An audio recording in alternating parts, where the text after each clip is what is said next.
Why do two siblings raised in the same home become completely different adults? Why does one person become fiercely independent while another struggles to be alone? Why do some people trust almost immediately while others spend years waiting for the other shoe to drop? And why do certain comments, smells, places, or even experiences trigger emotions that seem completely out of proportion to what's happening? The answer isn't simple, but often it starts much earlier than we think. Welcome back to The Human Pattern. I'm Liv.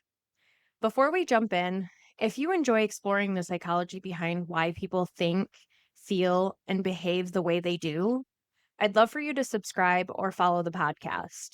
Every episode builds on the last, so subscribing is the best way to make sure you don't miss what's coming next. All right, let's get into it.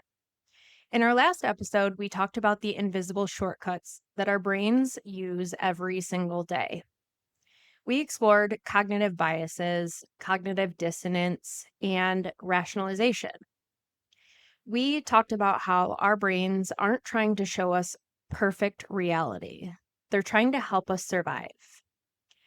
But today I want to go back even further because before our brains learned shortcuts, they were learning something even more important: how the world works, who we are, whether people can be trusted, whether emotions are safe, whether mistakes are acceptable, whether love has to be earned. Most of those lessons weren't taught with words. They were learned through experience. And the fascinating part is, most of those experiences still influence us decades later. Not because we're broken, but because our brains are incredibly good at remembering what once helped us survive. One of the biggest misconceptions about childhood is that people assume children simply remember events. And that's not really what's happening. Children are constantly collecting information. They're asking questions they can't even put into words yet. Is the world safe? Can I trust people? What happens when I make a mistake? What do I have to do to receive love? What happens when someone is angry? Those questions don't usually receive verbal answers. They receive behavioral answers. Children learn far more from what they experience than from what they're told. You can tell a child that they're safe, but if their environment constantly feels unpredictable, their nervous system may learn something entirely different. You can tell a child that they're loved, but if affection feels inconsistent or conditional, they may grow into an adult who constantly wonders whether they're enough. Children don't simply hear our words, they absorb patterns. I like thinking of childhood as the first draft of who we become, not the final draft. The first one. When you're born, your brain is remarkably flexible. Psychologists call this neuroplasticity. Your brain is constantly building connections based on repetition.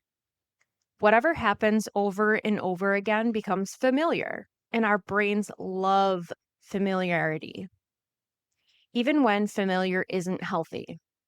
That's one reason people sometimes find themselves repeating relationship dynamics they swore they'd never repeat.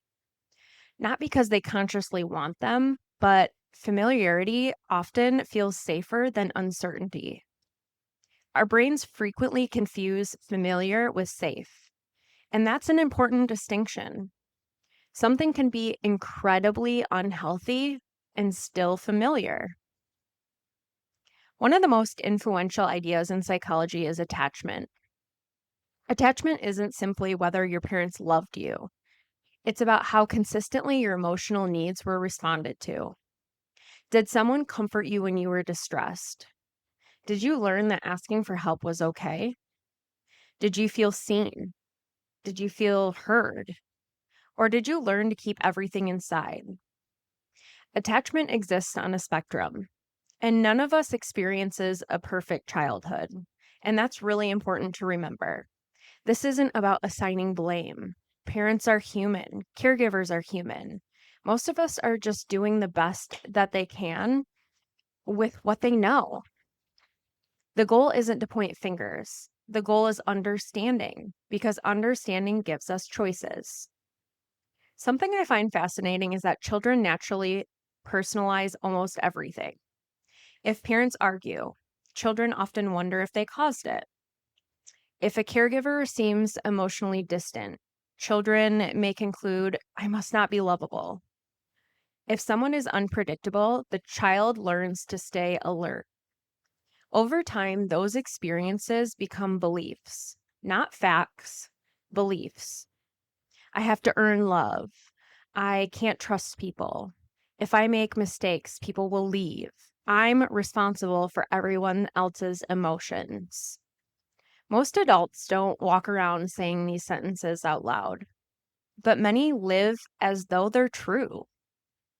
And those beliefs quietly shape decisions for years, maybe even decades. One question people ask all the time is, how can siblings grow up in the same house and become completely different? And it's a great question, because the truth is, no two siblings actually grow up in the same family. The parents may be the same, the address may be the same, but the experiences themselves are different. One child may have born before financial stress, another during it. One may naturally have a calm temperament, another may be highly sensitive.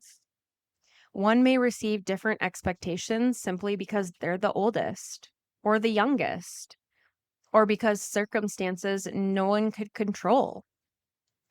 Even parents change over time.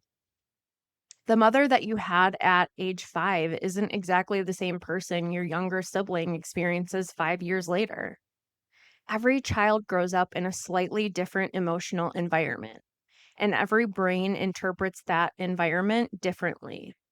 And that's why psychology is just so fascinating. Human behavior is never simple. It's never simple as one cause leading to one outcome. Now, if you're listening to this and thinking, well, I guess my childhood determined everything, I do want you to stop right there, because that's not what psychology tells us. Your childhood does explain, but it doesn't excuse. And it certainly does not define your future.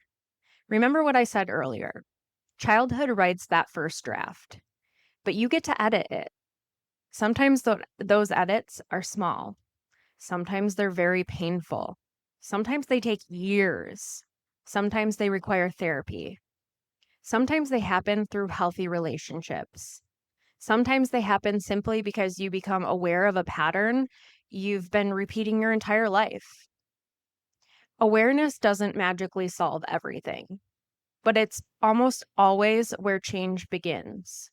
You can't rewrite a story you don't realize you're telling.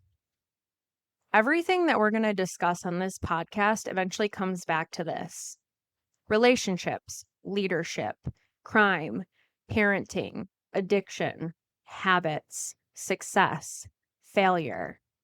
Every person enters adulthood carrying experiences that shape how they see themselves in the world. Understanding those experiences doesn't remove responsibility. It just adds context. And context creates compassion, not just for other people, but for ourselves too. One of the greatest gifts psychology has given me is replacing judgment with curiosity. Instead of asking, what's wrong with them? I find myself asking, what happened that made this response make sense? And sometimes that answer is obvious. Sometimes it isn't. But asking the question changes everything. This week, I want you to pay attention to moments when your emotional reaction feels bigger than the situation in front of you. Maybe someone doesn't text you back. Maybe someone gives you constructive criticism. Maybe someone cancels plans. Pause for a moment. Ask yourself, what story is my brain telling me right now? And then ask, where might I have learned that story? You don't have to answer. Just become curious. because curiosity is often the first step towards freedom. Before we finish today, I want to leave you with one thought. Today wasn't about blaming your parents. It's not about excusing behavior. It's about recognizing that every single one of us enters adulthood with a first draft already written. And some chapters are beautiful, some are painful. Most have a mix of both. The incredible thing is, the story isn't over. Every decision that we make, every relationship we build, every pattern we recognize, every belief we challenge, we're editing that draft one page at a time. Next episode, we're going to explore one of my favorite questions. Why do some patterns become habits that seem almost impossible to break? We'll look at how habits are formed, why our brains cling to them, and what psychology teaches us about creating lasting change. If today's episode made you think differently about yourself or someone else, I'd love to have you back for the next one. Be sure to subscribe or follow wherever you're listening so you don't miss future episodes. And if you're enjoying the human pattern, leaving a rating or a review is one of the best ways to help more curious minds find the show. Until next time, stay curious, question the pattern, and I'll see you in the next episode.